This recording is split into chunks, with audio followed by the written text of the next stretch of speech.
Hi guys, हम लोग जा रहे हैं उज्जैन महाकाल के दर्शन के लिए और हमारी पैकिंग हो गई है, सारा सामान भी तैयार है।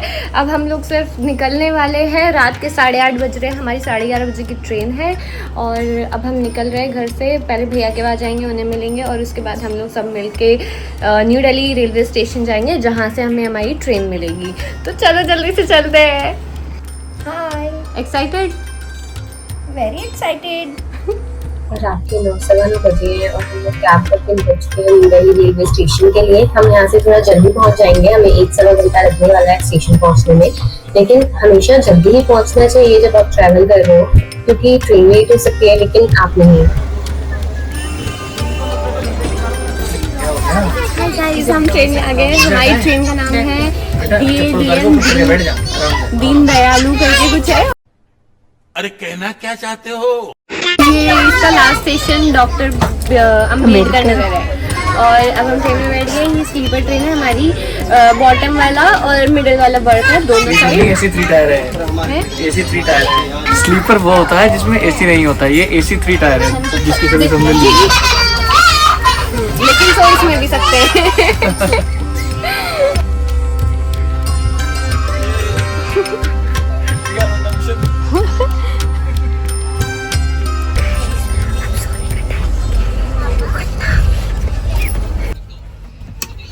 ट्रेन में मुझे बहुत अच्छी नींद आई, बिल्कुल भी अनकंफर्टेबल मुझे फील नहीं हुआ। सुबह 7 बजे मेरी आँख भी खुल गई है। ट्रेन फुल स्पीड से चले जा रही है और हम जल्दी पहुंचने वाले हैं। और सुबह सुबह इस नज़ारे के साथ कॉफी पीने का तो मज़ा ही कुछ और है।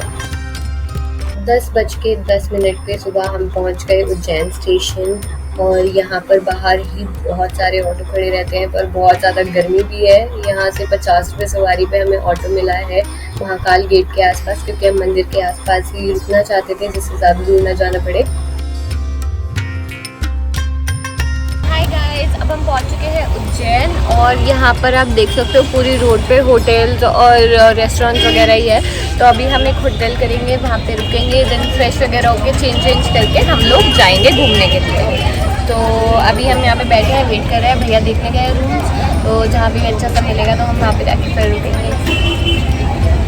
ये शिव शक्ति रेस्टोरेंट में ही हमने रूम किए थे। नीचे होटल है, ऊपर रुकने के लिए रूम है। रूम भी काफ़ी स्पेशियस है और इसका वॉशरूम भी एकदम क्लीन था। और फिर हम हो गए हैं रेडी, अब हम जाने के लिए तैयार है। हमारा कैब वाला तो जो में आने वाला है, अभी खाने के लिए यहाँ पर है। और क्योंकि हमें बहुत दूर जाना है, ओमकारेश्वर जाना है, तो हम लोग खाना थोड़ा लाइट ही यहाँ पर खा रहे हैं। तो हमने दाल रोटी मंगाई है, उसको खा के फिर चलते हैं। कुछ दिन पहले सोशल मीडिया पे छाया हुआ था कि सरोजनी मार्केट दिल्ली को तोड़ा जा रहा है। यहाँ पर भी ऐसी लीगल प्रॉपर्टीज तोड़ी जा रही हैं, एक नहीं बहुत सारी।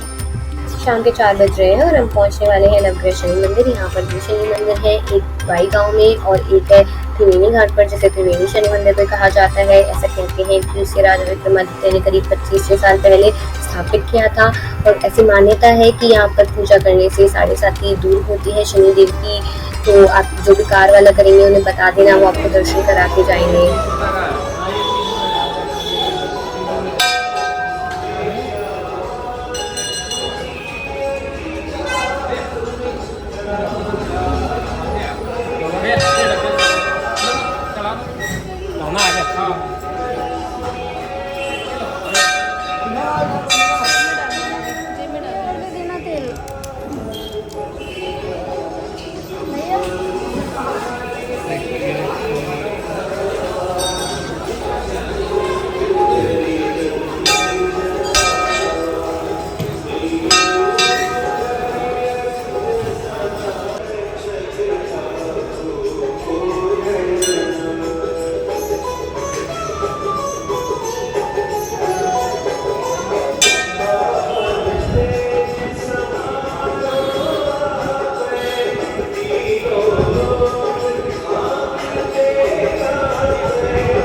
फाइनली अब हम लोग पहुंचने वाले हैं ओमकारेश्वर। ऑलरेडी 5:30 बज चुके हैं, तो चलो लेट्स सी।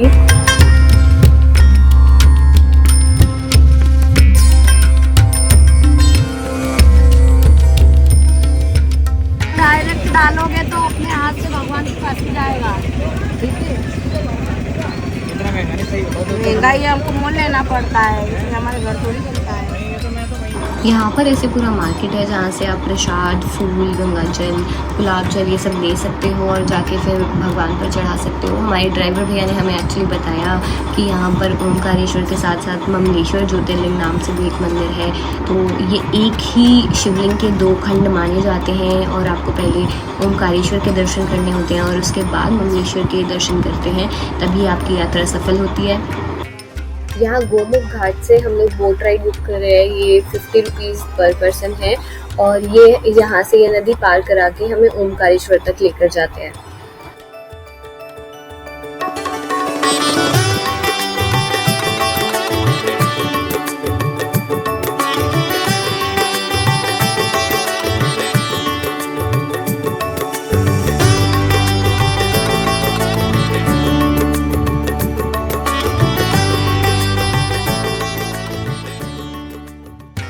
बोट राइड का मजा लेने के बाद हम लोग दूसरी तरफ आ चुके हैं और यहाँ पर ये मंदिर है और ऐसा कहा जाता है कि ओमकारेश्वर मंदिर जो है ये ज्योतिर्लिंग है। ज्योतिर्लिंग यानी कि इसको किसी ने भी स्थापित नहीं किया है, बनाया नहीं है, ये स्वयंभू है, खुद ही से प्राकृतिक रूप से यहाँ पर है।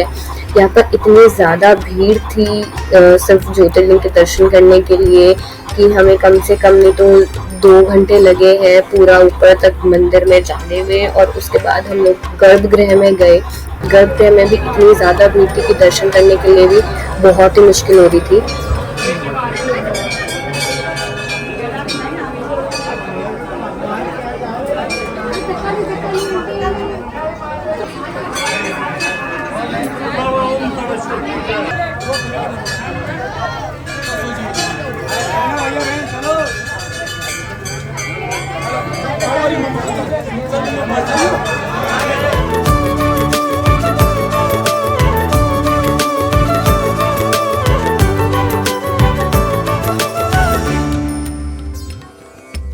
गर्भगृह में ज्योतिर्लिंग के दर्शन करने के बाद हम लोग बाहर आए। बाहर भी छोटे छोटे मंदिर इन्होंने यहाँ पे बनाए हुए थे और उसके बाद अब टाइम है यहाँ से निकल के दूसरे मंदिर की ओर जाने का। और जब हम लोग यहाँ से मंदिर से निकले तो यहाँ पर बाहर बहुत सारे ऐसे शॉप्स थे जिनमें वो शिवलिंग बेच रहे थे। ऐसे बोलते हैं कि ये नर्मदा नदी से निकाले जाते हैं और ये प्राकृतिक शिवलिंग है, इनको बनाया नहीं गया है। प्लस यहाँ पर शालिग्राम, लड्डू गोपाल और पूजा का और भी बहुत सारा सामान मिल रहा था।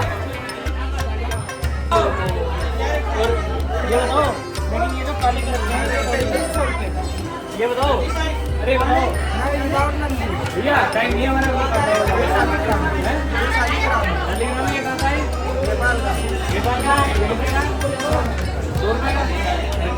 एक तो इधर वहाँ से थोड़ी बहुत शॉपिंग करने के बाद नर्मदेश्वर और शालिग्राम हमने लिए। हम लोग अब जा रहे हैं ममलेश्वर मंदिर की ओर और ये ब्रिज है, इनको बीच में कनेक्ट करता है दोनों मंदिर को और ये बहुत ही सुंदर है, रात में बहुत प्यारा लग रहा था। और अब हम आ चुके हैं ममलेश्वर मंदिर में। नहीं वहाँ पे सब वो कर रहे थे। महादेव की बोलो, पार्वती पते महादेव की बोलो, श्री गौरी शंकर महादेव की हर हर महादेव, हर हर महादेव।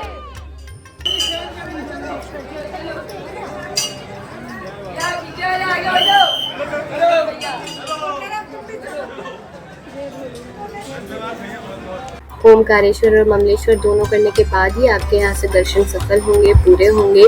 इसे अमरेश्वर महादेव भी कहा जाता है और जो अभी का ये मंदिर है इसे महारानी अहिल्याबाई होलकर ने बनवाया था 1795 में और ये बहुत ही सुंदर बना हुआ है। आप ज़रूर आना, बहुत प्यारा, बहुत शांति मिलेगी।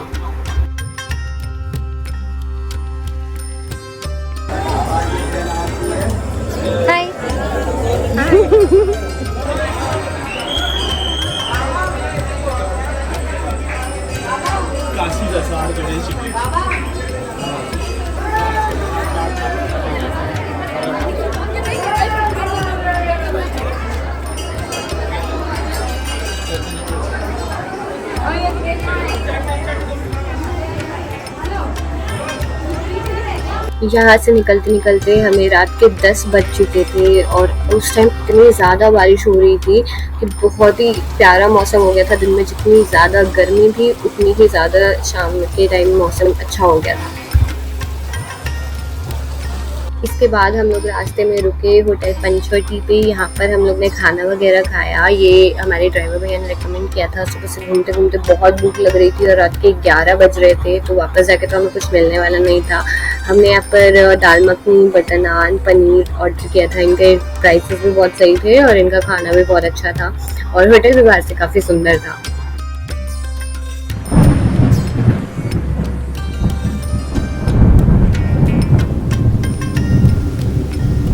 4 से 5 घंटे का सफ़र करने के बाद फाइनली हम रात के 2:30 बजे होटल वापस आ गए। और क्योंकि नेक्स्ट डे बहुत ज़्यादा फिर से घूमना है, तो अभी के लिए good night. Good morning guys, it's a new day. ऐसा लग रहा था सुबह उठ के जैसे कब से नहीं सोई हूँ और आंखें भी एकदम पफी हो रखी थी, लेकिन नहा धो के तैयार होते हैं क्योंकि फिर हमें जाना है महाकाल के दर्शन करने के लिए। तो हमारे होटल के पास में वॉकिंग डिस्टेंस पे ही महाकालेश्वर का मंदिर है। हम लोग उधर जा रहे हैं। रास्ते में काफ़ी सारा मार्केट है जहाँ से आप फूल, माला, प्रसाद ये सब ले सकते हो। प्रसाद आपको 300 से 400 तक के बीच में मिलेगा विद फूल, एंड उसके बाद आप यहाँ से आगे जा सकते हो।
आगे जो मंदिर का कैंपस है उसमें भी बहुत सारी ऐसी शॉपिंग करने की शॉप्स है छोटी छोटी। एंड यहाँ पर ना अंदर आके आपको पहले राइट हैंड पे जूता स्टैंड मिलेगा। उसके बाद आगे जाके एक यहाँ पर स्टॉल टाइप्स लगा होता है, एक ऑफिस टाइप बना हुआ है जहाँ पर आपको VIP टिकट्स वगैरह मिलते हैं जहाँ से आप जल्दी दर्शन कर सकते हो। तो यहाँ पर ना 2 तरह की टिकट्स मिलती हैं, एक्चुअली 3 तरह की टिकट्स मिलती है। पहली होती है जो आपको आई थिंक 250 रुपीज़ पर पर्सन मिलती है जहाँ से आपको थोड़ा जल्दी दर्शन हो जाते हैं, और एक होती है अराउंड 1500 जहाँ से आपको लाइक प्रॉपर अंदर जाकर दर्शन होते हैं। एंड इसके अलावा यहाँ पर आपको एक और टिकट मिलती है जो कि फ्री ऑफ कॉस्ट होती है, वो प्रसादम के लिए होती है, तो वो भी आप यहाँ से ले सकते हो। मंदिर के थोड़ा आगे चल के यहाँ पर ना ऐसे बहुत सारी मूर्तियाँ यहाँ पर बनी हुई हैं मंदिर के अंदर ही कैंपस में। और फिर मंदिर से बाहर निकल के हम लोग अभी जा रहे हैं भारत माता मंदिर से आगे होते हुए जो कॉरिडोर नया यहाँ पर बना है उसकी तरफ।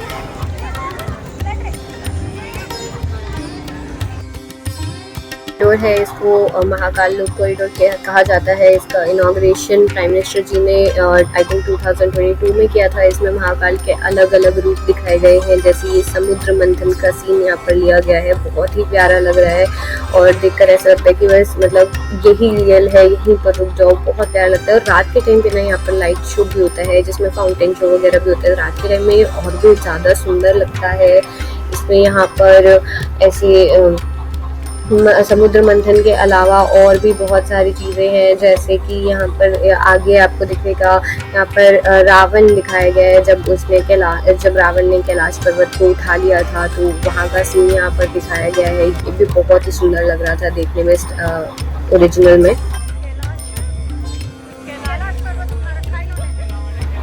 देन आगे जाकर यहाँ पर हमें थोड़ी सी मूर्तियाँ लेफ्ट साइड पे भी थी और यहाँ पर फिर महादेव की बारात भी हमें देखने को मिलती है जो बहुत ही प्यारी है। देन यहाँ पर महादेव चंद्रदेव को धारण करते हुए हैं और काल भैरव रूप में, और उनका त्रिशूल बना हुआ है। यहाँ पर नंदी द्वार भी है और पिनाकी द्वार भी है और एक यहाँ पर म्यूजियम भी है।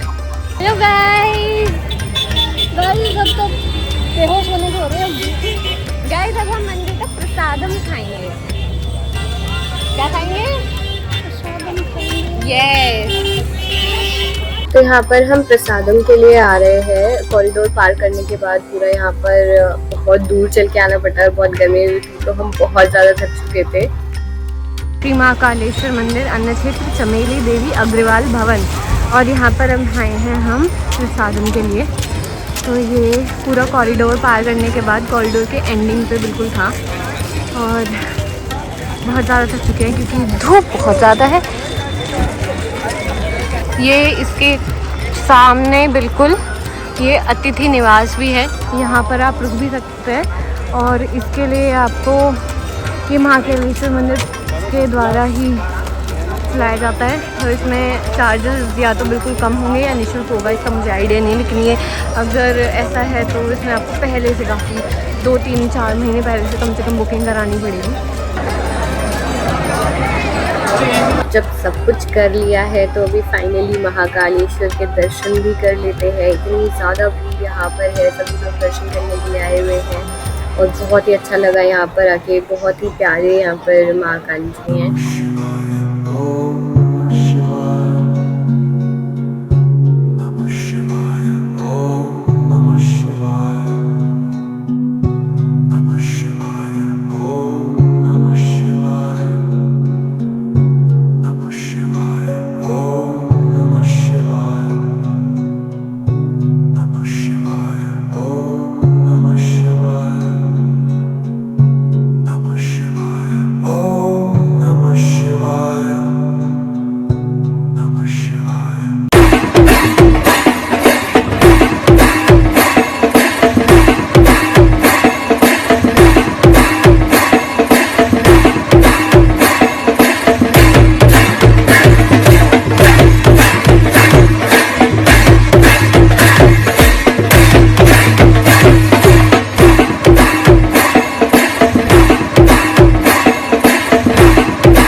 महाकालेश्वर, ओमकालेश्वर, ममलेश्वर दर्शन करने के बाद हम लोग उज्जैन आ गए। स्टेशन पर 4:15 बजे तक हमारी 5:30 बजे की ट्रेन है और ये बहुत ही अच्छा एक्सपीरियंस था मेरे लिए। मेरी लाइफ के पहले ज्योतिर्लिंग दर्शन थे और सुबह 4 बजे तक 4:30 बजे तक हम लोग वापस न्यू दिल्ली स्टेशन पहुँच गए। बहुत ही अच्छा एक्सपीरियंस था मेरा।